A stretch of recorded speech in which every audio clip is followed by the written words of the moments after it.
આદેશ આદેશ હું એકતાનાથ ગુરુ યોગી તુલસીનાથજી બાપુ, શ્રી શનિદેવ મંદિર, ભવનાથ તલેટી, જુનાગઢ, ગિરનાર, ગુજરાત. કાલે આપણે વાત કરી હતી કે સુખદેવજી મહારાજે પરીક્ષિત રાજાને વર્ણ આશ્રમ જે 4 છે એની મહત્તા સમજાવી હતી કે જે આશ્રમમાં આપણે હાલ હોઈએ છીએ કે 25 વર્ષ સુધી ગુરુકુળમાં શિક્ષા દીક્ષા ગ્રહણ કરવાની છે, બ્રહ્મચર્ય પાળવાનું છે, તો પછી એ જ નિયમ પ્રમાણે ચાલવાનું છે. ગૃહસ્થ આશ્રમમાં પણ પોતાનું ફરજ, પોતાની ધર્મ નિભાવવાનો છે. વાનપ્રસ્થ આશ્રમમાં આત્મકલ્યાણનો માર્ગ આપણે જવાનું છે. અને સંન્યાસ્થ આશ્રમમાં બિલકુલ માયા મોહથી રહિત થઈને આત્મકલ્યાણ સાધવાનો છે. તો જે 4 વર્ણાશ્રમની મહત્તા સુખદેવજી મહારાજ સમજાવે છે, તો હવે આપણે જોઈએ કે એના નિયમો શું હતા. કે બ્રહ્મચારી એ બ્રહ્મચર્યાશ્રમના, ગૃહસ્થી એ ગૃહસ્થ આશ્રમના, અને વાનપ્રસ્થી એ વાનપ્રસ્થ આશ્રમના, અને સંન્યાસી એ સંન્યાસ્થ આશ્રમના ધર્મનું પાલન કરવાનું છે. અર્થાત પોતપોતાના આશ્રમ ધર્મો પાળે તો જ તે સ્વધર્મ તેમને સદગતિ આપી શકે છે. તો જે ધર્મની રક્ષા કરે છે, ધર્મ પણ એની જ રક્ષા કરે છે. અને એ જ ધર્મ આપણને સદગતિ કે આત્મકલ્યાણના માર્ગે એ જ દોરી શકે કે એ આપણે એના નિયમોનું પાલન કરતા હોઈએ.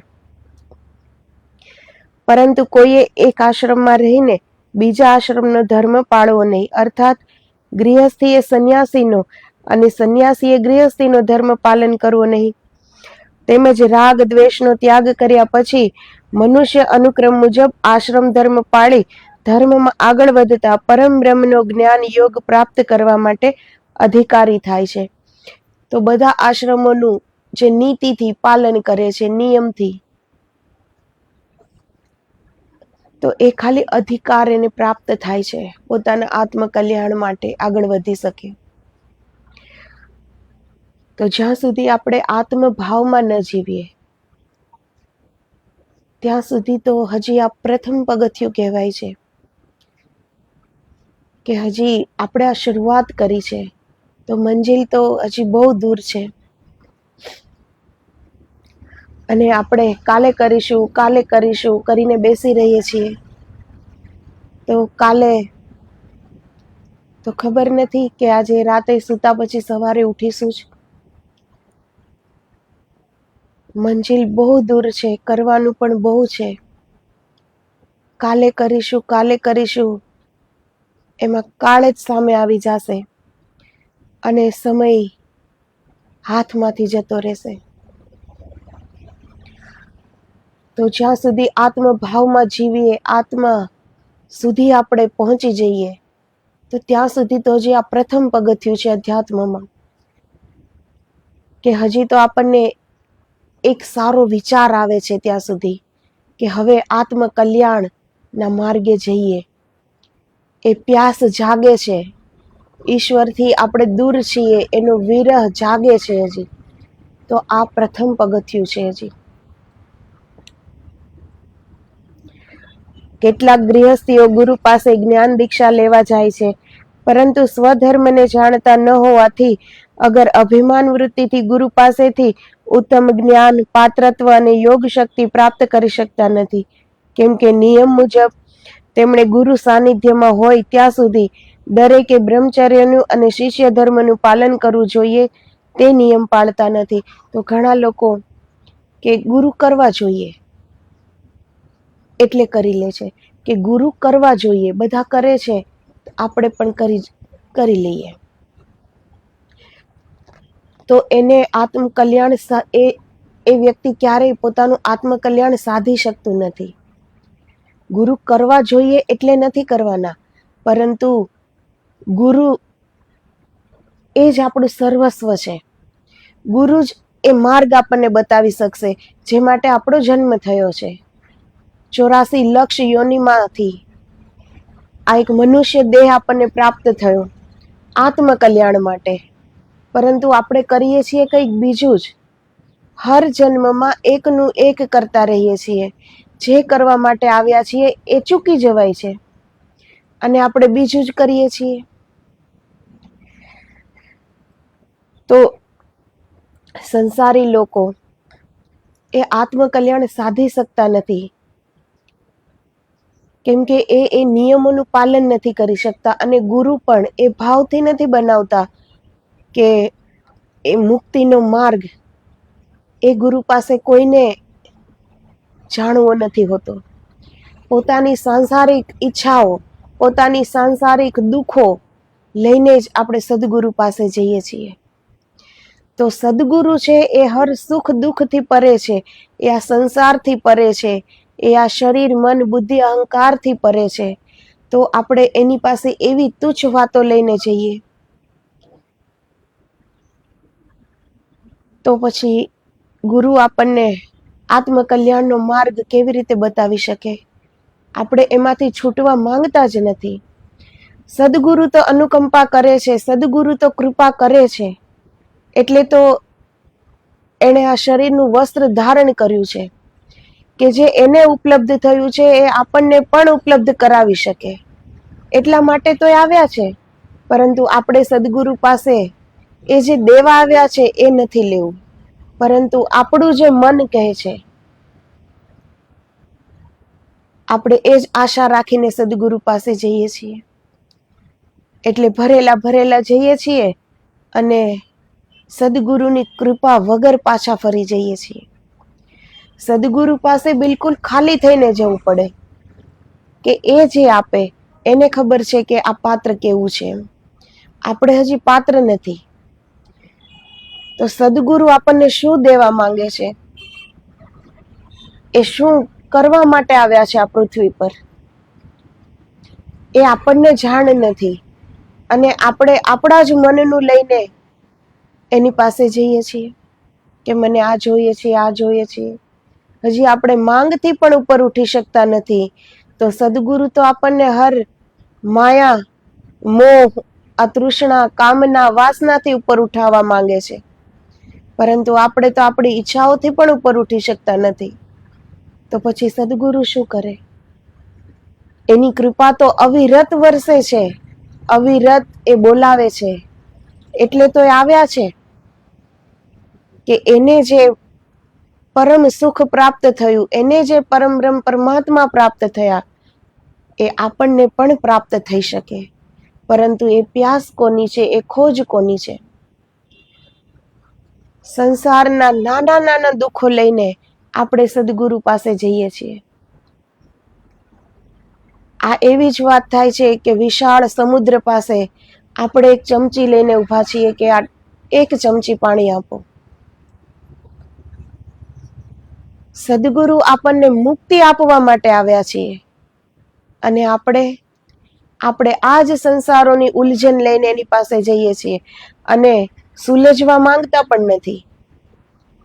એ જ ઉલઝન આપણે ગુરુ પાસે પણ એ જ માંગીએ છીએ કે અમે આ જ સંસારમાં, આ જ માયામાં, આ જ મોહમાં, આ જ મમત્વમાં, આ જ અહમત્વમાં અમે ઉલઝેલા રહીએ.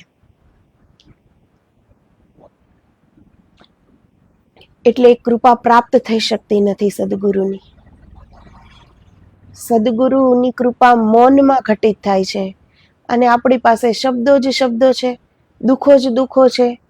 નાની નાની તુચ્છ વાતો લઈને બેસી જઈએ છીએ.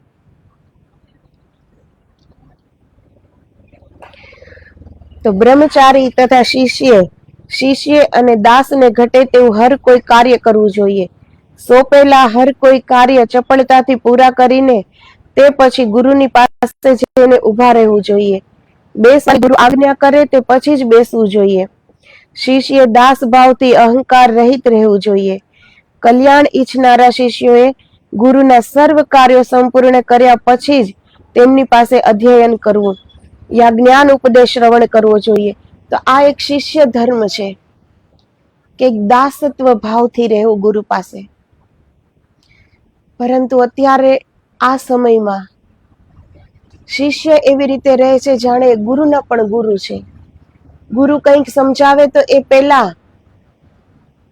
એ કહી દે છે કે અમને તો આ ખબર છે, એ વાત પૂરી એ કરી દે છે. પરંતુ ગુરુ શું કહે છે એ સાંભળવું એ શિષ્યનો ધર્મ છે. એની વાતને કાપવી એ શિષ્યનો ધર્મ નથી, એ સંસ્કાર નથી.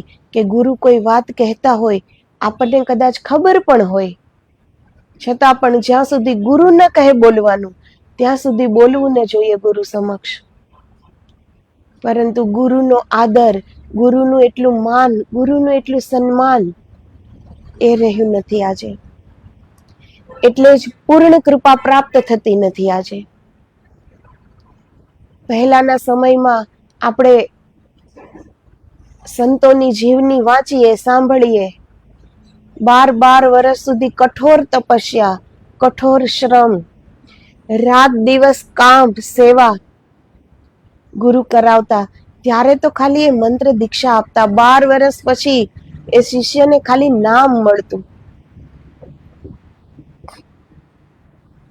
તો એ મંત્રની કદર કેવી હોય શિષ્યને? અને આજે સહજતાથી મળી જાય છે એટલે કોઈ કદર નથી. તો સહજતાથી જેને ગુરુ પ્રાપ્ત છે એને ગુરુની કોઈ મહત્તા સમજમાં નથી આવતી. એને આપણે એવું લાગે છે કે આ જેમ આપણે છીએ એમ આપણા ગુરુ છે, પરંતુ એ બિલકુલ અસત્ય વાત છે. સદગુરુ શરીર નથી અને સદગુરુ આપણે છીએ એવા નથી. સદગુરુ એ પૂર્ણ બ્રહ્મ છે, એ વ્યાપક છે.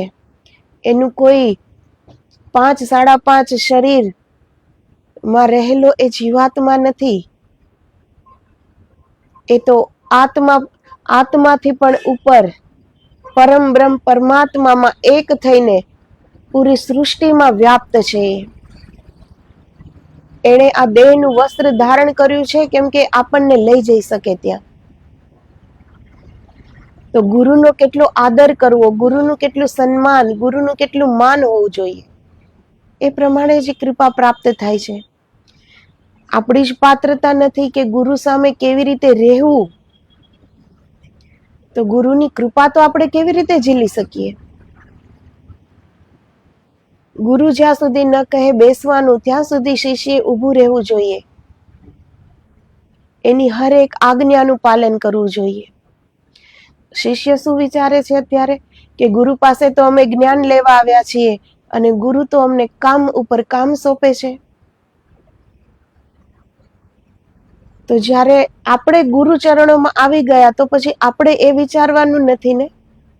સમર્પણ એને કહેવાય છે કે પછી આપણે વિચારવાનું નથી કે હવે ગુરુ જ્ઞાન આપે છે કે ગુરુ કોઈ કામ કરવાનું આપે છે. આપણા માટે તો એ જ્ઞાન અને ગુરુએ આપેલું કામ એ એક હોવું જોઈએ.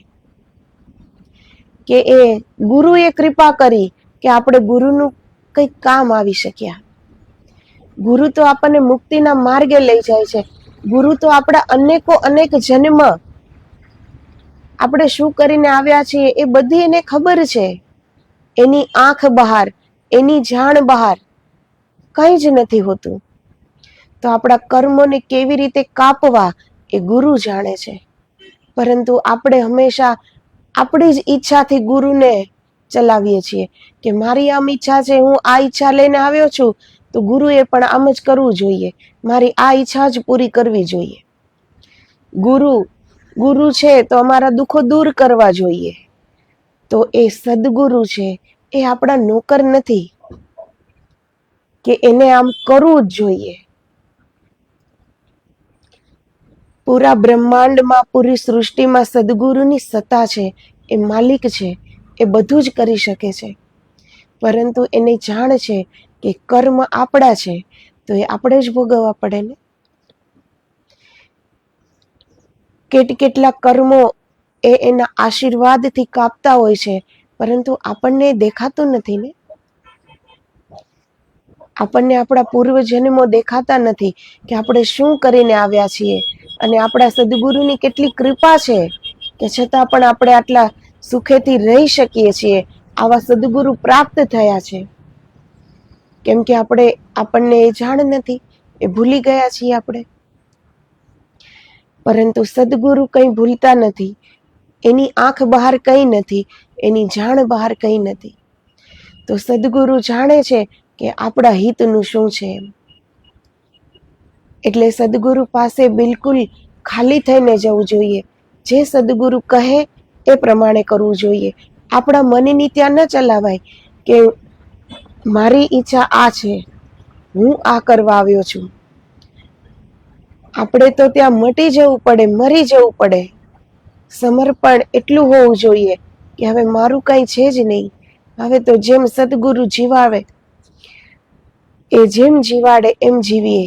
સદગુરુ જેમ કહે તેમ કરીએ. એ જ્યાં ચલાવે ત્યાં ચલીએ. પરંતુ આપણે આપણા મનથી ઉપર ઉઠી શકતા નથી. એટલે આપણે ગુરુ પાસે પણ આપણા મનની જ કરાવવા ઈચ્છીએ છીએ કે હું આમ ઈચ્છું છું તો તમે પણ આમ કરો. એટલે આપણે સદગુરુની કૃપાથી વંચિત રહી જઈએ છીએ. ગુરુ વચનને સમજવા અને તેનો હેતુ જાણવા જેટલા પાત્ર બનવું જોઈએ. ગુરુ સાનિધ્ય પોતાની હોશિયારી કે કાર્યસિદ્ધિ બતાવવી જોઈએ નહીં. અપશબ્દો બોલવા જોઈએ નહીં. ગુરુની નજર સમક્ષ વ્યસન કરવું ન જોઈએ. દરરોજ સવારે પ્રથમ સદગુરુને સાષ્ટાંગ દંડવત નમસ્કાર કરવા જોઈએ. ગુરુના પવિત્ર ચરણનો સ્પર્શ કરવો જોઈએ. તેમાં પણ સમજો શિષ્ય જમણા હસ્ત વડે જ પગનો સ્પર્શ કરવો.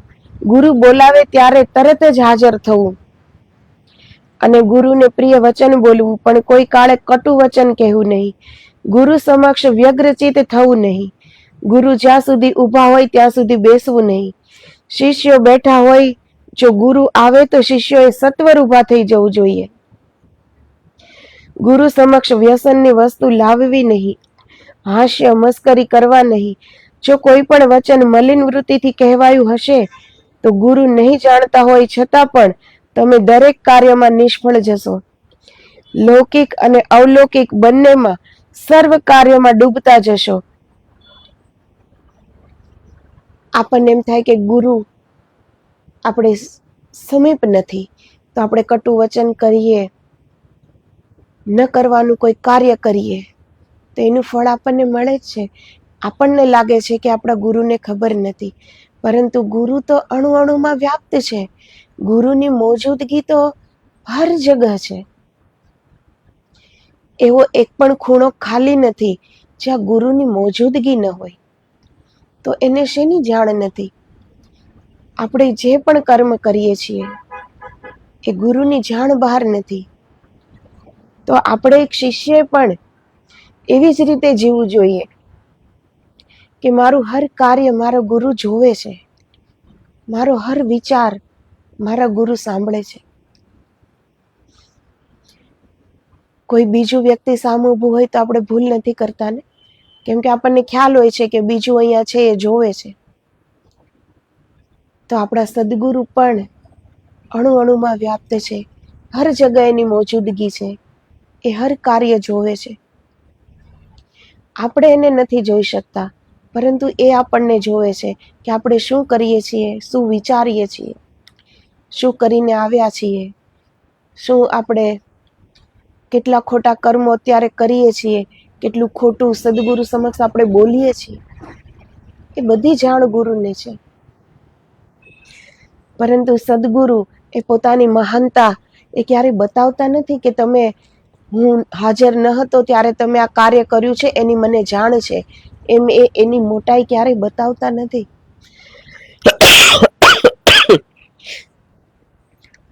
એટલે ગુરુ મૌન રહે છે. ગુરુ માફ કરે છે, કેમ કે ગુરુના હૃદયમાં પ્રેમ છે. સમગ્ર જીવ માત્ર માટે એને પ્રેમ છે. એને પ્રેમ છે એટલે જ એ આપણને લેવા આવ્યા છે. પરંતુ આપણા જે ખરાબ કર્મ છે, આપણાથી જે દુષ્કર્મ થાય છે, એ કર્મની સજા તો આપણને મળે જ છે. કોઈ સમજે કે ન સમજે, પરંતુ આપણે જે ખોટું કર્મ કરીએ છીએ એનું ફળ આપણને તુરંત જ મળે છે. પરંતુ એ નજરિયો નથી આપણો જોવાનો. નહીતર તરત જ ખ્યાલ આવે કે આપણાથી આ થયું છે, આ એનું જ ફળ આપણે ભોગવીએ છીએ. પરંતુ આપણે એ દિશામાં ક્યારેય વિચાર કરતા નથી. આપણે હાલનું જોઈએ. ગિરનારમાં પહેલી વાર પરિક્રમા બંધ રહી.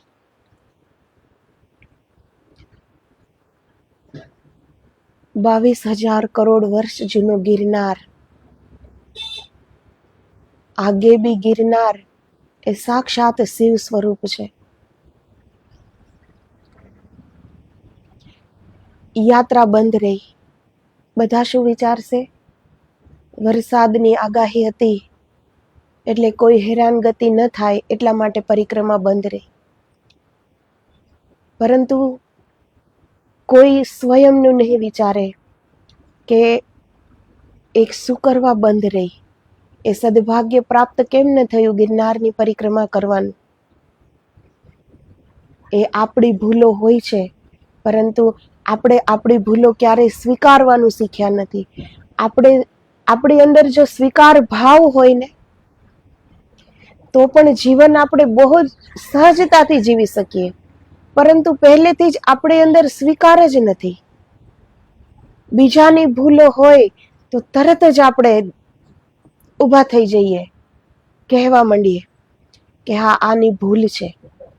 પરંતુ આપણી 100 ભૂલ હોય છતાં પણ આપણને આપણી ભૂલ નથી દેખાતી. સુખદેવજી મહારાજ સમજાવે છે કે જે વર્ણાશ્રમના શાસ્ત્રો મુજબ, વેદ મુજબ, જે વેદ જ્ઞાતાઓ છે એ બધાનો મત છે કે જે આશ્રમમાં આપણે હોઈએ એના નિયમોનું પાલન કરવું જોઈએ. તો આજે જે કળીકાળમાં જે આપણી નજર સમક્ષ બને છે એમાં આપણી ભૂલો છે, પરંતુ આપણને એ નહીં દેખાય. આપણે એમાં પણ આપણને નિર્દોષ સાબિત કરી દેશું અને આપણે શું કહેશું? વરસાદની આગાહી હતી એટલે પરિક્રમા નથી થઈ. આપણે કોઈ જન સ્વીકારશે નહીં કે આપણું જ દુષ્કર્મો વધતા જાય છે. આપણે જ શાસ્ત્ર મુજબ જીવવાનું મૂકી દીધું છે. આપણે જ સ્વાર્થ વૃત્તિથી જીવવાનું શરૂ કરી દીધું છે. આપણે જ જે સંન્યસ્ત ધર્મમાં આવ્યા છીએ એનું પાલન કરવાનું મૂકી દીધું છે. આપણે જ આપણા જે વેદ કહે છે, શાસ્ત્ર કહે છે, આપણા સદગુરુ કહે છે એ મુજબ જીવવાનું મૂકી દીધું છે. પરંતુ આપણને આપણી ભૂલ નહીં સમજાય, દેખાશે પણ નહીં. કેમ કે હંમેશા આંખને પૂરી સૃષ્ટિ દેખાય છે, આંખને પોતાની કીકી ન દેખાય. એવી જ રીતે આપણને આપણા દોષ નથી દેખાતા, કેમ કે આપણું જીવન પહેલેથી બીજા પર આધારિત રહ્યું છે. આપણે બહિર્મુખી જિંદગીના એટલા આદી થઈ ચૂક્યા છે, આપણને બીજાની ભૂલો, બીજા બધું જ દેખાશે, પરંતુ આપણને આપણે જ નથી દેખાતા. કોઈ જોડાવ જ નથી આપણે આ ખુદ સાથે. અગર આપણને આપણી સાથે જોડાવું હોય તો આપણે આપણી ભીતર ઉતરી શક્યા હોત. કેમ કે તો આપણે આપણું અવલોકન કરી શક્યા હોત કે આપણા મનમાં પણ આટલા દોષો છે, આપણી અંદર પણ આટલા અવગુણો છે. જો એ દેખાયા હોય તો આપણે એને દૂર કરી શક્યા હોત. અને અવગુણો દૂર થતા જ મન નિર્મળ થાય છે. પરંતુ આપણી પાસે બધી જ સહુલિયત છે કે તીર્થ સ્થાનોમાં જઈએ, પવિત્ર નદીઓમાં નાહીએ એટલે આપણા પાપ ધોવાઈ ગયા, એટલે પાપ કરવાનો ઈજારો પાછો મળી જાય છે. પરંતુ પાપનું કોઈ પ્રાયશ્ચિત નથી. જે પાપ આપણા હાથે થયું છે એ આપણે જ ભોગવવાનું છે. પાપનું પ્રાયશ્ચિત કોઈ કાળે નથી, કોઈ કાળે જ નથી. કોઈ સંકલ્પ લઈને આપણે જે બ્રાહ્મણ પાસે વિધિ કરાવી લઈએ કે આ પાપ થયું છે, પાપનું પ્રાયશ્ચિત થઈ ગયું, તો એ પ્રાયશ્ચિત નથી થયું. ઉલટું બીજું પાપ કરવાનું સાહસ વધે છે કે આ પાપનું તો પ્રાયશ્ચિત થઈ ગયું, હવે કંઈક બીજું થશે તો પાછું પ્રાયશ્ચિત કરી લેશું. તો અધ્યાત્મમાં સૌથી પહેલા સમજની જરૂર છે. એ છે પહેલું પગથિયું, કે આપણને એ સમજ આવે કે બીજા પરથી દ્રષ્ટિ હટાવીને આપણે આપણને જોઈએ કે આપણી અંદર કેટલા અવગુણો છે, આપણી અંદર કેટલા દોષ છે. આપણે કેમ આપણી ભીતર નથી જોઈ શકતા, આપણે કેમ ધ્યાન નથી કરી શકતા? આપણું મન કેમ સ્થિર નથી?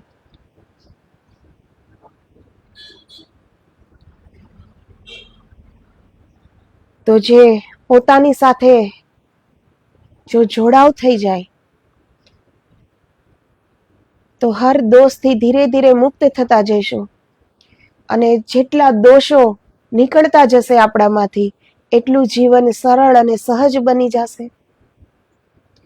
તો સદગુરુની સાક્ષી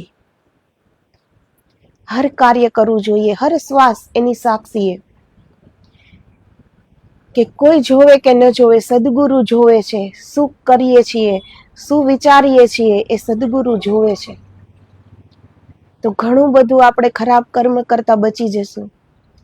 કોઈ બીજું વ્યક્તિ ઊભું હોય તો આપણે નથી કરતા ને, કે એ જોવે છે, અત્યારે કંઈ નથી કરવું.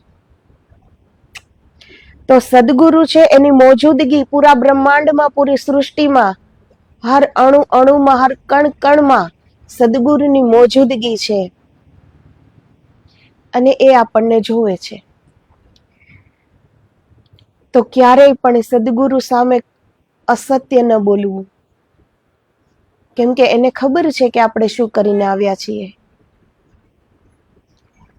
તો જે કરીને આવ્યા છીએ એનું પાપ તો સિર ઉપર છે જ, પરંતુ સદગુરુ સમક્ષ અસત્ય બોલવાનું એ વધારે એ પાપ છે. તો સૌથી પહેલા તો એ શીખવું જોઈએ કે સદગુરુ સમક્ષ આપણી રહેણી કેવી હોવી જોઈએ. સદગુરુ શું કરે છે એ જોવાનો આપણો હક નથી, કેમ કે આપણી એ સ્થિતિ નથી કે આપણે સદગુરુને ઓળખી શકીએ. પણ સદગુરુ શું કહે છે, એના વચનનું પાલન એટલું તો આપણે કરી શકીએ ને. સદગુરુ, આ જગતમાં સદગુરુ એક એવા છે જે માત્ર ને માત્ર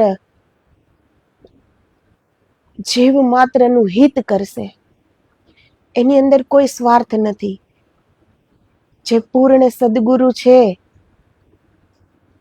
જેણે પરમ બ્રહ્મ પરમાત્મામાં જે એકાકાર થયા, જેણે પોતાના એ આત્મ ચૈતન્યના દર્શન કર્યા, એ સદગુરુ તો હર દોષથી મુક્ત છે ને. એ તો આ શરીર, આ મન, આ શ્વાસ, આ પ્રાણ, આ બુદ્ધિ એ બધાથી પરે થઈ ગયા છે. તો સદગુરુ સમક્ષ ક્યારેય અસત્ય ન બોલવું, અને સદગુરુ જે કહે એ પ્રમાણે કરવું. સદગુરુના હર શબ્દનું આપણે જો પાલન કરી શકીએ તો સદગુરુનો હર એક વાક્ય આત્મકલ્યાણના માર્ગે જ આપણને લઈ જાય છે. શબ્દ પણ બ્રહ્મ છે, તો સદગુરુ તો જાણે છે ને બધું. એ વિના કારણે તો શબ્દ પણ નથી વાપરતા. એના હર એક શબ્દ આપણા આત્મકલ્યાણ માટે હોય છે. એના માટે કંઈ જ નથી હોતું, કેમ કે એ તો કરીને આવ્યા છે, એ તો કરીને બેઠા છે, તો એ આપણને લેવા આવ્યા છે. જો કોઈ પણ વચન મલિન વૃત્તિથી કહેવાયું હશે તો ગુરુ નહીં જાણતા હોય છતાં પણ તમે દરેક કાર્યમાં નિષ્ફળ જશો, લૌકિક અને અલૌકિક બંનેમાં. સર્વ કાર્યમાં ડૂબતા જશો. જો ગુરુને કટુ વચન કહ્યું હશે તો તમારું નંદનવન સુકાઈને ઉજ્જડ થશે. ગુરુ પાસે ધન સંપત્તિ યાચશો નહીં, છતાં માંગશો તો માંગવાથી મળશે નહીં, અને નહીં યાચો તો તમામ સુખ સંપત્તિ સ્વયં મળશે. ગુરુ પાસે માત્ર કૃપા સિવાય કંઈ જ માંગવું નહીં. તો જેની પાસે માંગ છે, એનું હૃદય એક ભિખારી જેવું જ હોય ને. જ્યાં માંગ છે, માંગ ઊભી છે, તો આપણા દરવાજે પણ કોઈ માંગવા આવે તો આપણે એને કેટલું આપીએ? કઈ એ પૂરી જિંદગી એ સરસથી ખાઈ પી શકે, રહી શકે એટલું તો કોઈ ના આપે ને. એ માંગવા આવ્યો છે તો આપણે કેટલું દેશું? તો જ્યાં સુધી આપણી અંદર માંગ છે ત્યાં સુધી આપણે પાત્ર જ નથી કે કોઈ સદગુરુની કૃપા અંદર વરસી શકે. તો સદગુરુ પાસે કંઈ પણ યાચના લઈને ન જવું જોઈએ. કોઈ માંગ ન હોવી જોઈએ. સદગુરુના દર્શન થયા એ જ પર્યાપ્ત છે ને જીવનમાં. બીજું શું જોઈએ? સાચા સદગુરુના દર્શન પણ દુર્લભ છે. તો અગર સદગુરુના સાનિધ્ય મળ્યું, સદગુરુનું દર્શન પ્રાપ્ત થયું, તો હવે કઈ માંગ જરૂરી છે? એનાથી ઉપર કયું સુખ છે? એનાથી ઉપર કઈ ખુશી છે? છતાં પણ જો હજી માંગ ઊભી છે, તો એ વ્યક્તિ સદગુરુ પાસેથી કંઈ જ પ્રાપ્ત કરી શકતો નથી, કેમ કે એ પાત્ર જ નથી. એક ભિખારી ક્યારેય સમ્રાટ ન બની શકે,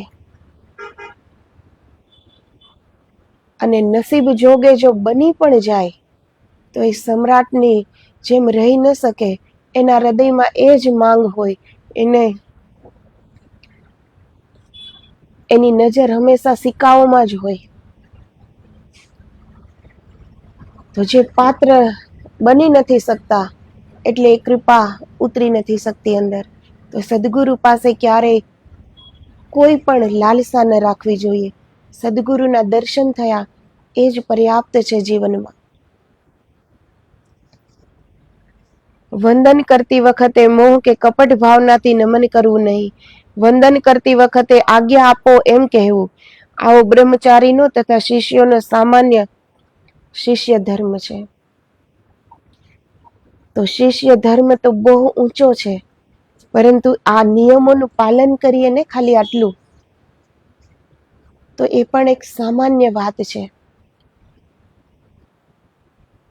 બાકી એક શિષ્ય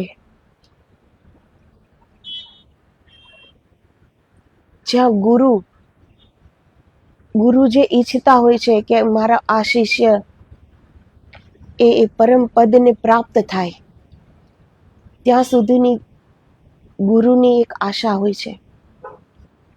એને જો કોઈ પાત્ર લાગ્યું તો એક આશા હોય છે. ગુરુ એનું સંપૂર્ણ આપવા માટે ગુરુ લાલાયિત હોય છે, પરંતુ સામે એવું કોઈ પાત્ર હોય તો થાય ને. ગુરુને પોતાને કોઈ સ્વાર્થ નથી, ગુરુને કંઈ જ લઈને જવું નથી. એની પાસે જે પણ પરમની ઉપલબ્ધિ છે એને એના શિષ્યને દઈને જ જવું છે. પણ કોઈ શિષ્ય એને એ લેવું હોય તો થાય ને. બધાને જ બહારના સુખો લેવા છે, ભૌતિક સુખો લેવા છે, સાંસારિક સુખોની અપેક્ષાઓ છે. કોને મુક્તિની ખેવના છે? કોને એ માર્ગ ઉપર ચાલવું છે? તો સદગુરુ તો દેવા બેઠા છે, હજારો હાથો ખુલ્લા રાખીને બેઠા છે, પરંતુ લેવા માટે કોઈ તૈયાર નથી. એટલે ગુરુ કૃપા ઉતરતી નથી શિષ્યમાં. તો આ એક સામાન્ય નિયમ છે. બાકી તો જે યમ નિયમ, જે જપ તપ સાધના પ્રાણાયામ યોગ ધ્યાન સમાધિ, એ શિષ્યના જે ધર્મ છે એ તો બહુ આગળની વાત છે. એમાં ખુદનું સ્વયંનું હોવાપણું બિલકુલ મટી જવું જોઈએ, કે ખુદ હવે જીવિત જ નથી. એ પ્રમાણે જો સદગુરુને સમર્પિત થઈ જઈએ ત્યારે આ બધી વાત બને. ખુદનું હોવાપણું થોડું પણ બાકી રહે તો અલગથી આપણા સુખ, આપણી ઈચ્છાઓ, આપણી ખુશી એ વચ્ચે આવી જાય છે ને. 2-5 માળા કરવી હોય તો સમય નથી હોતો, પરંતુ 3 કલાક પિક્ચર જોવું હોય તો સમય હોય છે, કેમ કે એ આપણી ખુશી છે. તો જ્યાં સુધી આપણને સમર્પિત નહીં કરી દઈએ કે હવે મારું કંઈ જ નથી, મારું મન પણ નથી, હવે મારું કંઈ જ નથી, ત્યારે આ વાત બને. જ્યાં સુધી મન છે ત્યાં સુધી તો આપણે આપણી જ ખુશી જોવાના છીએ. ત્યાં સુધી આપણે વિચાર નહીં કરીએ કે આપણે સદગુરુ પાસે શું કામ છીએ, સદગુરુ આપણને શું આપવા માંગે છે. સદગુરુ આપણને પૂરો દરિયો આપવા માંગે છે અને આપણી પ્યાસ હોય છે માત્ર એક ચમચીની, કેમ કે એટલું જ પાત્ર છીએ આપણે, એટલે ખાલી રહી જઈએ છીએ. તો સૌ પ્રથમ તો આપણે જેને સુખ સમજીએ છીએ, આપણે જેને ખુશી સમજીએ છીએ, 3 કલાકનું પિક્ચર જોઈને કે 3 દિવસ બહાર ફરીને આવવાનું તો ઘરે જ છે ને. તો જો પરમ સુખને પ્રાપ્ત કરવું હોય તો જે 4-5 દિવસના સુખોને જતું કરી શકીએ તો ધીરે ધીરે શરૂઆત કરીએ તો મનને કાબુમાં લાવી શકાશે. નહીતર જે આ 2-5 ઘડીના સુખમાં સુખ સમજીને આ સંસારમાં ઉલઝતો રહે છે, એની માટે આ સંસાર છે જ, યાત્રા 2 જ છે, બહિર્મુખી યા તો ફિર અંતર્મુખી. બહિર્મુખી છે તો આ સંસાર એના માટે છે જ કે આમાં જ ઉલઝાયેલા રહીએ, આવી રીતે જીવીએ, ભૌતિક સુખો માટે દોડીએ, પ્રપંચો કરીએ, નિંદા કરીએ, ખોટું બોલીએ, બધું જ કરીને કર્મ પ્રમાણે 84 લક્ષ યોનિમાં જઈએ. ફરીથી કોઈ પુણ્યનો ઉદય થાય તો ફરીથી મનુષ્યનો દેહ પ્રાપ્ત થાય, ફરીથી એમ જ કરીએ. તો રસ્તા 2 જ છે, ચુનાવ આપણે કરવાનો છે કે ક્યાં જવું. એક રસ્તો છે પરમ સુખનો, પરમ આનંદનો, પરમાત્માનો, જ્યાં અનંત સુખ છે, જ્યાં દુઃખની બાદબાકી છે. જે કરવા માટે આપણે આવ્યા છીએ, જે પરમ પ્રકાશમાં આપણે જીવવા માટે આવ્યા છીએ, પરંતુ આપણને અજ્ઞાનના અંધકાર જ જો ગમતો હોય તો આ સંસાર છે જ. અને જેને એ દિવ્ય પ્રકાશમાં એ પરમાત્માને સાક્ષાત્કાર કરવા હોય, એ પ્યાસ ઉઠે તો ક્યાંય જવાનું પણ નથી પૈસા ખર્ચ થતા, નથી શરીરને થાક લાગતો કે ક્યાંય જવું પડે. જ્યાં પણ છીએ, જે પણ સ્થાને છીએ, ત્યાંથી જ આપણે આપણી અંદરની યાત્રા શરૂ કરી શકીએ છીએ. તો માર્ગ 2 છે, ચુનાવ આપણે કરવાનો છે કે કયા રસ્તે જવું. અંદર ઉતરવું છે તો કોઈ એકલું નથી, સદગુરુની કૃપા સાથે છે.